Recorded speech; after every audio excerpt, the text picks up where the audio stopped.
classical singing, and nowadays I sing lots of contemporary and experimental music. I do performance, I do music theater. And if you would like to know more about me, please look at my website, www.irenekorka. I put this into the show notes for you. And if you would like to know more about me or what's coming up for me, please subscribe to my monthly newsletter. In this podcast, I talk about themes all around contemporary music and whatever is related to this. I share with you behind the scenes, the insider knowledge, and I really want to bring you the human beings out of this great new music world closer. I'm cooperating with the NMZ. I have today this interview for you with the composer Gabriel Mălăncioiu from Romania, from Timișoara. And I'm so excited about this because I actually had the opportunity in the end of October to go to Timișoara and sing a concert there with my colleague Martin Wislinghausen, who has this wonderful deep bass voice, and we sing in a duet, just soprano and bass. And it was such a great time there. I really enjoyed getting to know Romania. And I actually already have interviewed two more colleagues of Gabriel.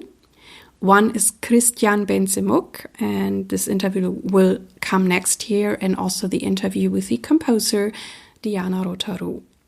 So now please enjoy the interview with Gabriel Mălăncioiu. Hello and good morning, Gabriel Mălăncioiu, and I welcome you into my podcast, Neue, musik, leben. Nice to meet you here, and thanks for the invitation. Yeah, and it's great because you're in Romania, and maybe if you want, you could also repeat your name, because I'm not sure if I pronounce it correctly. I have to practice more, especially when I get to your festival in a few weeks. Yes, it's Gabriel Mălăncioiu, but your pronunciation was quite good. Oh, great. And where are you at right now? In what city? I'm living in Timișoara for about 25 years now. Wow. And I would like to know from you, how did you find your way into this new and experimental avant-garde music? So of course, it's a process. I started in another domain. I started in a polytechnic university. Then I changed to classical music. But first, I studied classical guitar, and then in Timișoara I studied classical guitar, and then I met Maestro Remo Georgescu, who was my composition teacher and who changed everything in my professional life. So I dedicated a lot of time to learn what I haven't learned before, and that was my way to approach new music.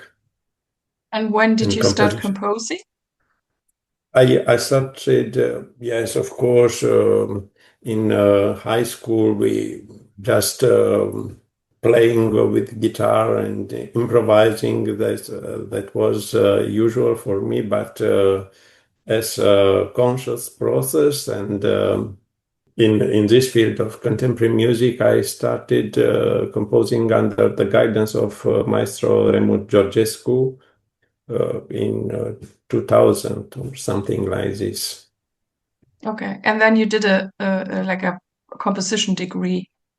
Yes, I had a really big chance of studying with Maestro Georgescu, but not more in this style of master-disciple way, not in the sense that for about 4 years I've met him every day, and the composition lessons were in his house, and I was spending a lot of time in his house.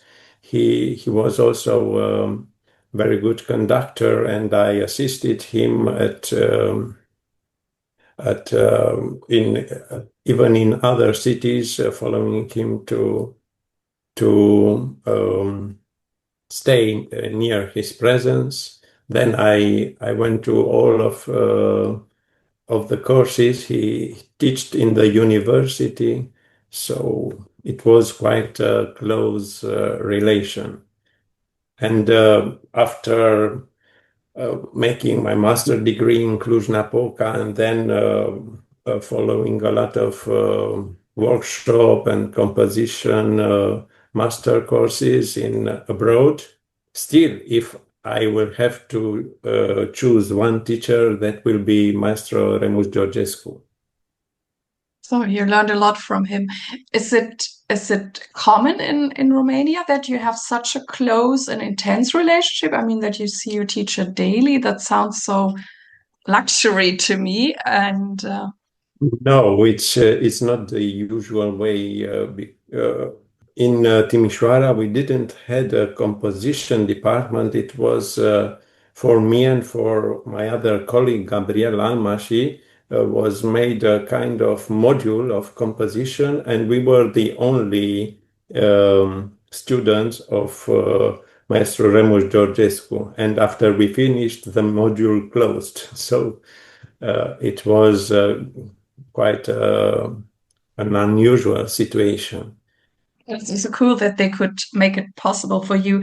And when you work with interpreters and musicians, what do you appreciate most in the work with us?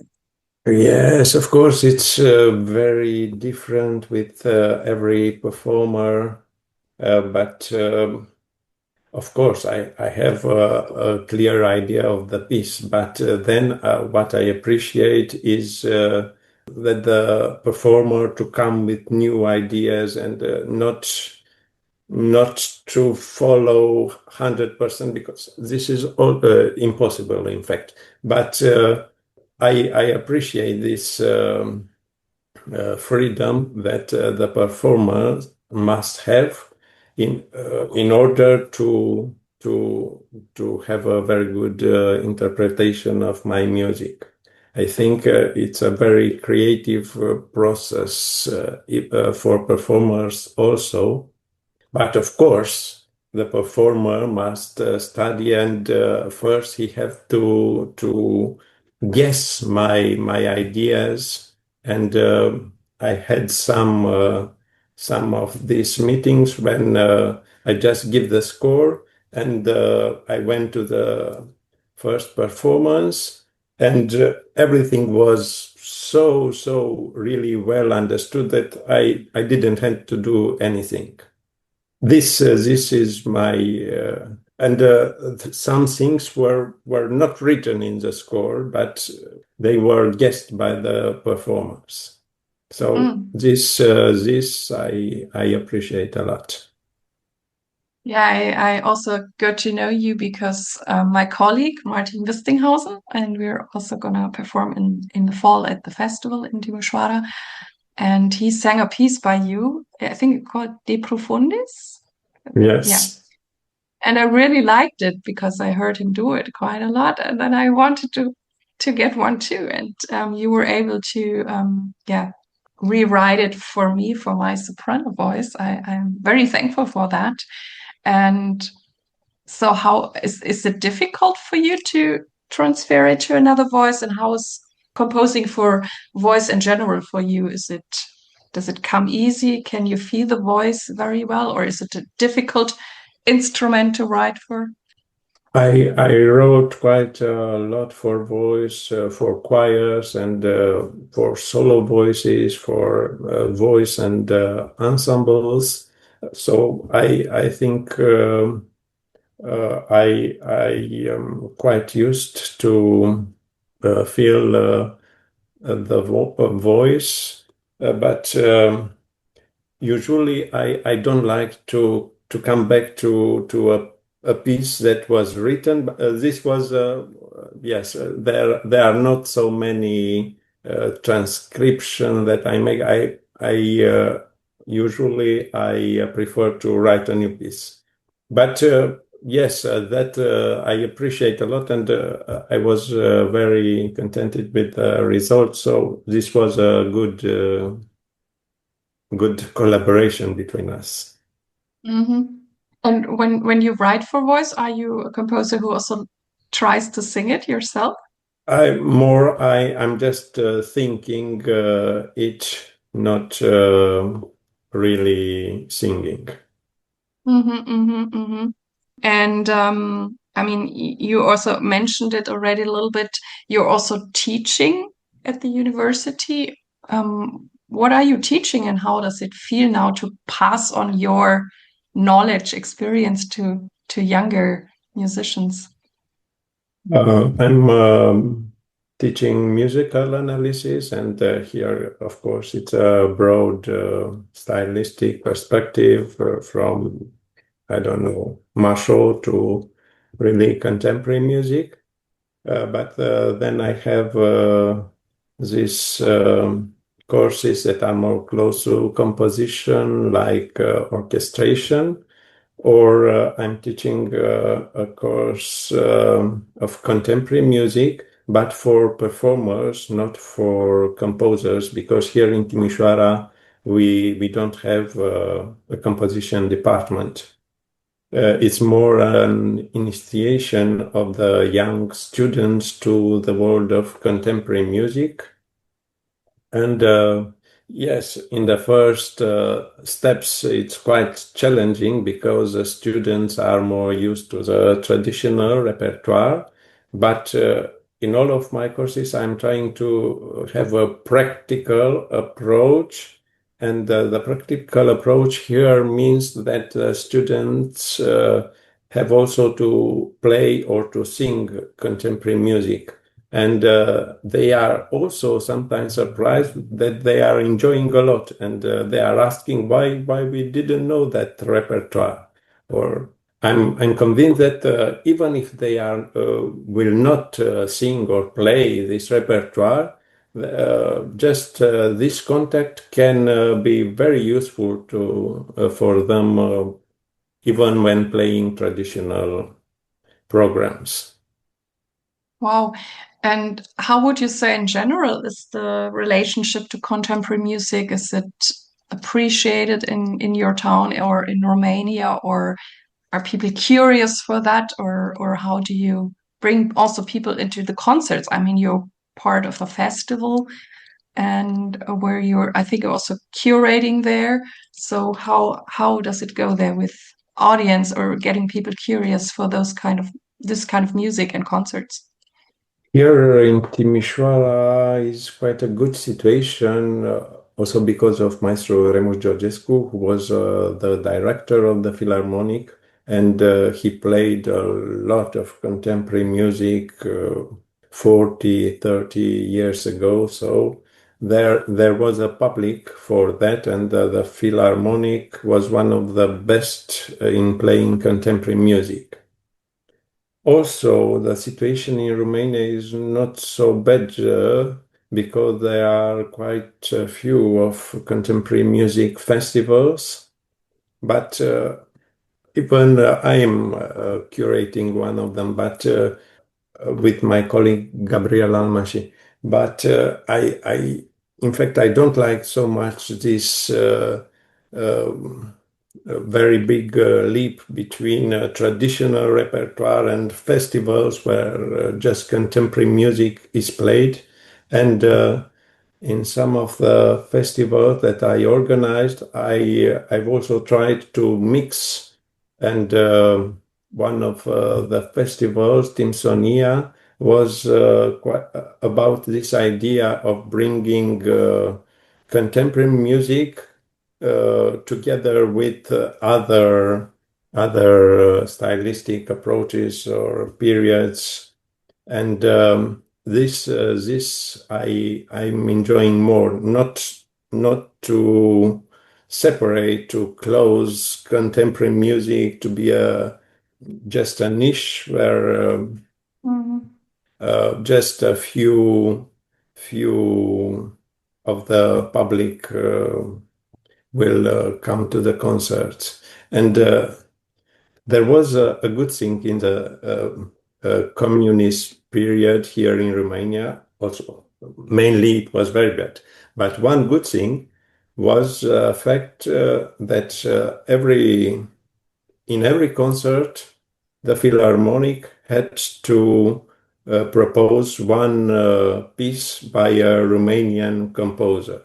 Of course, the stylistic approach was quite limited, but few composers were really avant-gardistic and were quite close to what was happening in other countries. And it was a big chance to have symphonic works played every week by every Philharmonic.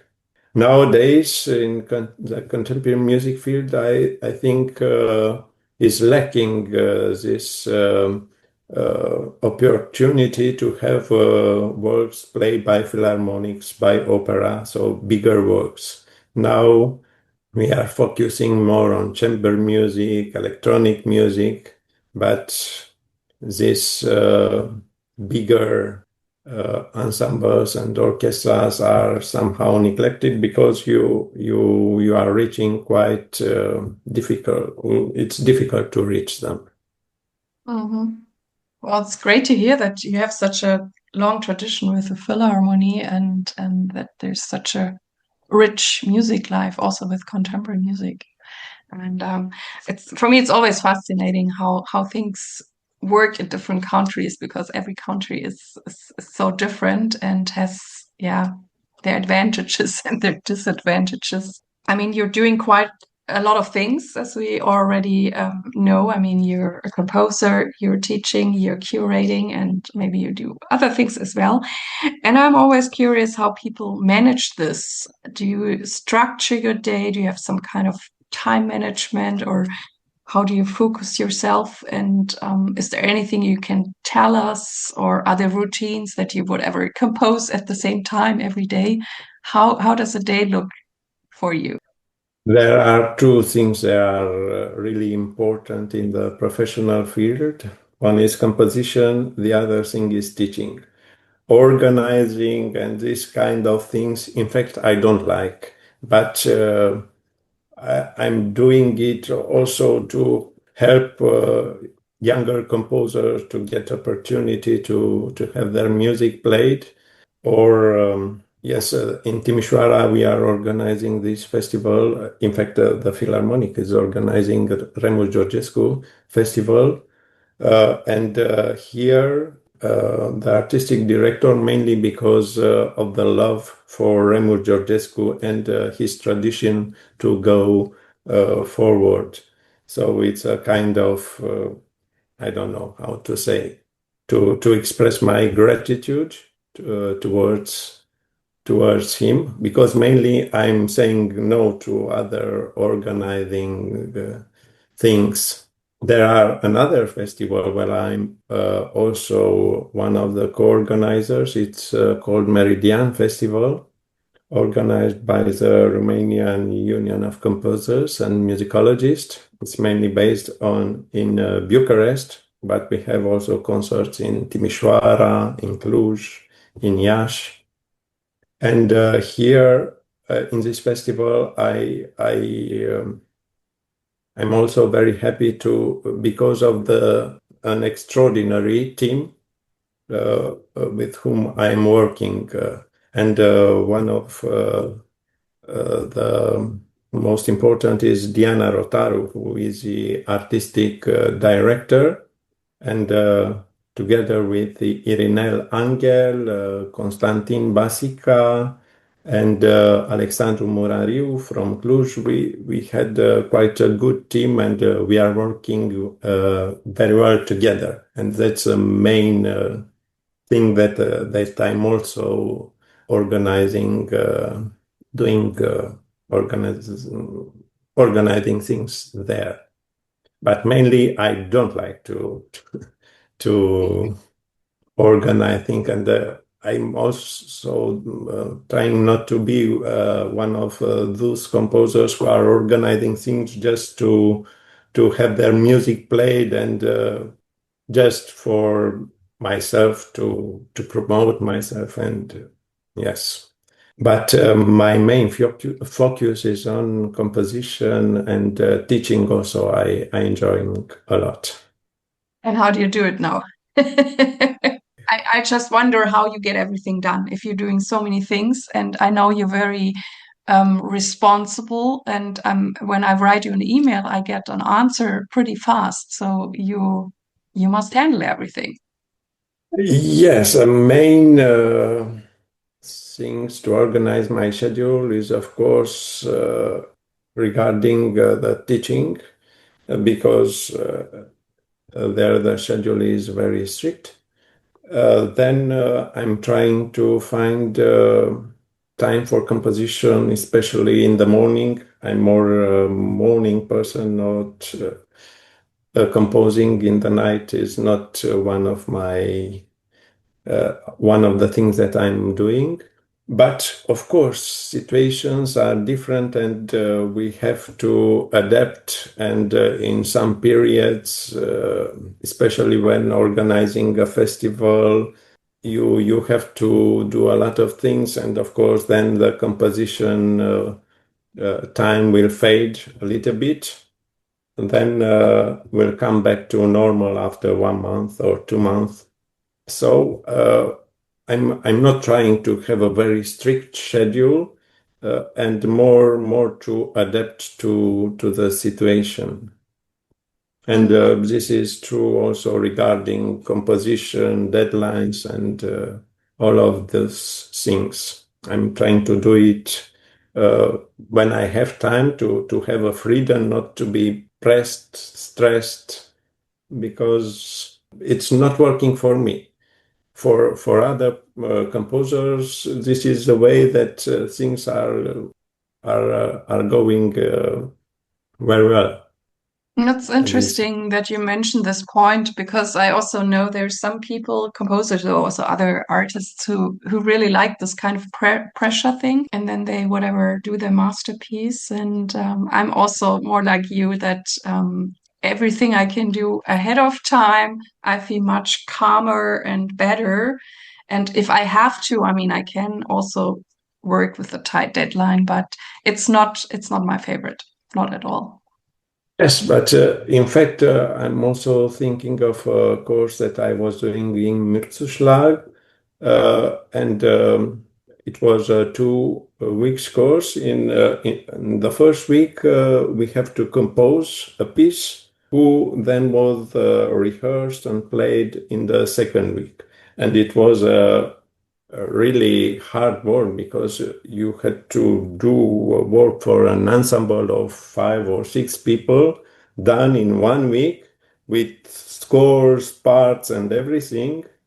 And yes, the result was very good. So this situation can be also good, but usually I don't prefer working that way. I totally understand you. I once had this situation with a composer, and he liked me to really annoy him or whatever. Kind of beat him, like, write this piece. And he even said to me, you can do this, Irene. I need this to write this piece. But I mean, then I did, because I had to do it in a way, because otherwise he really was not writing. But for me, it felt awful, because I don't want to be the person who's kind of pushy. I rather have people do it in their own way. And so I'm not so inclined to repeat this collaboration to be the pushy soldier or something. Yes. Yeah. And what does it mean for you to be true to yourself and authentic in this music business? And how do you keep true to yourself? That was one of the main ideas transferred by Remus Georgescu, even from the first day of meeting him, to be true to yourself. But of course, this is good and great idea, but it's very hard to apply it, and I think you will need a lifetime to, and so it's a process, and in the first years, of course, you are trying to know everything and learn all the eccentric techniques and all the avant-garde currents and all of those things. But then you will have to have a time to sit and to feel what you will do with this large array of information. And I don't know. I'm not a very auto-analytical person. I don't know exactly what I'm doing, but I'm thinking music more in terms of an energetic flow, in the sense if I'm starting a new piece, I'm feeling from the first pitches that it's in the good direction because everything is flowing smoother and it's evolving well. If after 1 day or 2 days I'm feeling that it's difficult, something is not working, I will erase everything and start with a new beginning until I will have I don't know how to say, a natural flow or something like this. So Wow. It's also a great indication. And I think I mean, I'm not composing at all, so I have no clue, but I'm also always fascinated. And that you have then this also discipline or to whatever erase the old stuff, because I'm not sure if sometimes you're inclined, oh my God, I've written something, I can't just throw it away. There must be something. And I think sometimes in life it's easier to really start all over than to whatever fix something over and over again. yes, I'm also thinking for me it's easier. Usually I'm starting a piece and I'm finishing it, but now I'm writing a bigger work where I had to stop a lot of time then to work again. And in these days, I felt that one part of this work was not flowing in the right situation, in the right direction. So I prefer to let everything apart and to start again. But of course, as you said, it's not a very easy decision because you worked maybe quite a lot, and but for the whole work, I think it's better to do this way, Hmm. to So have a new start. yeah, you have a good instinct and to start new with a white paper again. But with the stuff you then erase, do you keep it? Can you find some material for some other piece? You're like, oh, now this is the best thing I should use. Or do you always start new, new, new? No. Prefer to start again from scratch and to throw what was not good. Beethoven was very good in recycling and having these sketches, and of course, we see that he had extraordinary results. I cannot work this way, Mhm.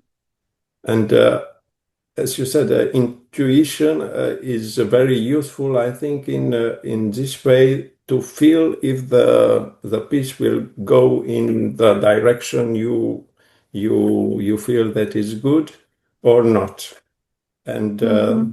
then everything will fall in the right place. If not, I prefer to have a new start. Mhm.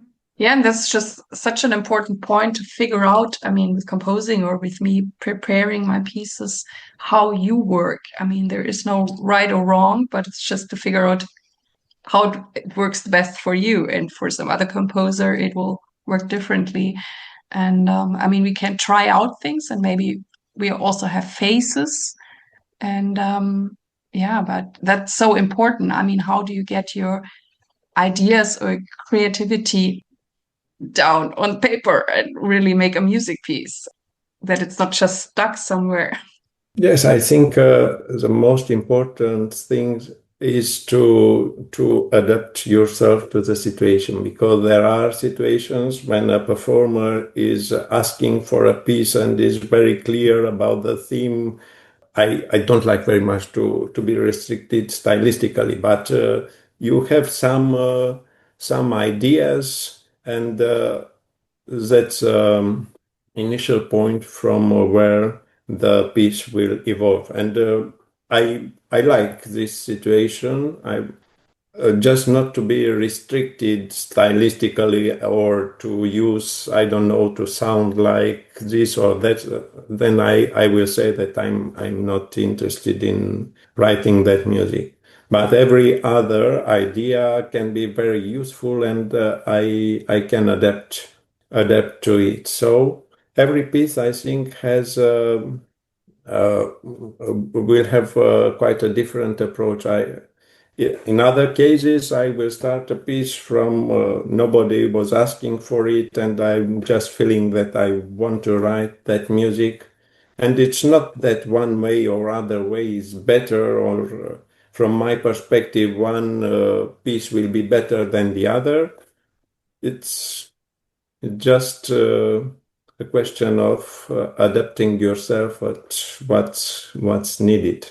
What I also found fascinating when I think of composing, and when I hear that you mentioned this thing with whatever the stylistics, that I think I enjoy being an interpreter, because I can sing so many different things, and I don't have to say I just do this style or that style, and I like this versatility. But if I would compose, I think I would not be able to decide if I go this direction or that direction. And but I guess if you are a composer like you probably have also then you're very clear that you probably know again in which direction to go, even though there's so many options and so much material, isn't there? Yes, I'm not thinking too much of even the style of the new piece, or because there are external things that are influencing, of course. If I'm writing for a festival where just avant-gardistic music is played, of course, I will adapt in this direction. Or if famous performer is asking me to write for him, of course, I will have one approach, and a different approach if I'm writing for students or for a new ensemble. So these are external things that are influencing, in fact, the composition, and I don't feel restricted by them. And many choices are then falling apart because of these influences from outside of me. And what does success mean for you? I don't know what to say. I think a composer is more successful if his music is played, is loved by the performer, is loved by the audiences. I'm don't like very much the idea of competitions and this kind of. Even though I'm in many juries of composition, and I can see even in Remus Georgescu Festival we have a composition competition, and we are receiving 200 works, so different stylistically and technically and everything. And I can see that we will choose, I don't know, 20 works that are very, very good, but then we have to decide just for 5 works to win. And it's so difficult, and it's depending also on my mood. It's something very subjective. It's I think you cannot be truly objective in the field of music. So I don't know what to say. Bela Bartok was saying this thing with competition are for horses. I think even they are not for horses because they will not start to compete just if a human being is asking them. But I'm not so success for me, and doesn't mean that he has won I don't know what prize. Although there are many very good composers who won those prizes. So, but for me, success means I think this is more important to me: the performer and the public to connect to my work. And if I'm showing that my piece is played 10 times or 20 times, for me it's a successful piece. It's not just a piece that was played one time and then the performer or the ensemble or the philharmonic is not playing it anymore. Yeah, and I know that's for both sides very important or nice if people can be done more often, because also the interpreters, we get in more deep and feel more comfortable. And I also think, yeah, if it really reaches the audience, and also what you said, that the performer loves this piece or has a connection to it. I mean, we all know there are situations, whatever the composer has something he can do, and then he would ever maybe ask me, can you sing this, or there's this festival, blah blah, and then I do this. But there's also this other situation that I sometimes get asked, Irene, can you whatever sing a concert, and then I can choose the pieces, and then you also, I make a decision. I mean, sometimes it has to be in whatever, a certain theme or certain style or different styles, whatever they want, if they want to see what options the voice has. But then I also make choices that, if I like performing this piece, or if it gives me something. And sometimes there are pieces I also have performed once, but I'm not so keen on repeating it again because maybe something didn't feel so comfortable or whatever. And so I think this is a very, very important point, that pieces also get performed more often. And I mean, I also have some pieces in my repertory. I think one I've done like 30 times, and and it's great to have like a contemporary music piece and do it again, again, again, and really enjoy it. And so I think, yeah, it's a very valid point, because in the end, no one wants just to compose and perform a piece once and then it's, I don't know, in the trash or so. I mean, I don't think that's what we are for, even though, like in Germany, we still have this culture with funding where they oftentimes mainly support new pieces. And then you have to always figure out programs with new pieces that you get the money. But, and that's fine too. I mean, new pieces are great too, but I think it would be great to find a balance, at least in Germany, because there's so many written pieces. They should be performed more often. Yes, I think you mentioned doing a program. This is also very important because I think, and you also said that it has to be a balanced situation.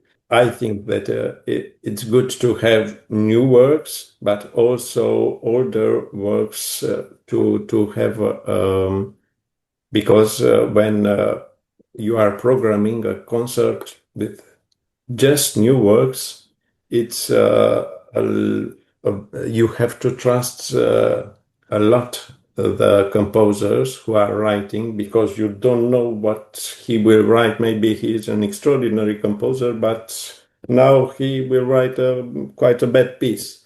And if all the composers are in this situation, you will have a program in which you have just bad works. And then a balanced situation, I think, is working better. So that's what I saw when I'm structuring programs, and more successful concerts were in this situation. And is there anything that drives you forward, or do you have a vision? I cannot say. I enjoy composing, and this, I think, is main drive, not recognition in the field of contemporary classical music is not so a big thing nowadays. Money are also not a big thing in this domain. So mainly we are doing this because of our passion, and I think that's a main drive. Mm-hmm. And I enjoyed talking to you. And we're actually at the last question I would like to ask. And my last question is there any tip you would like to add, a tip we would like to give young artists? The advice Remus Georgescu gave to me was, of course, very good to trust yourself and to try to be authentic. But it's the advice is very good, but it's difficult to turn it practical, and that's why I think composing and everything in the musical domain is quite linked to spirituality in the sense of finding yourself.